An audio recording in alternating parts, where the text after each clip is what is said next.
Mga volunteer sa Red Cross Youth mipaubos karon sa pagbansay-bansay aron makatabang sila panahon sa mga emerhensiya nga mahitabo sama sa sunog. Si Chelo Valiena sa report.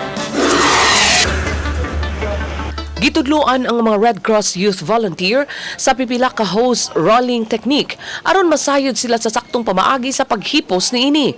Gipasabot ni Fire Officer 1 Eric Formentera sa Parian Fire Substation nga importanteng masayod ang mga volunteer sa saktong paghipos aron di maguba ang male coupling nga gamiton pagkonektar sa tangke sa tubig ug sa hose aron makapasirit dayon.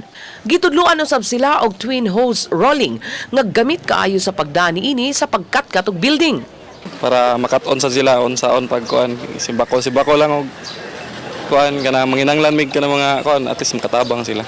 Human sa training, hatagan unya og certificate ang mga youth volunteer. Mato ni Formentera, maggamit sa mga volunteer ang ilang mga nakatunan, maanaaman sa tunghaan o kaha sa komunidad. Naa sir, naa kuan. Yang mag-firefighting ini common sa nila nga kuan sir, mag-firefighting techniques sa sila sir. Uban ni June Salon, Chelo Valiena, Balitang Bisdak.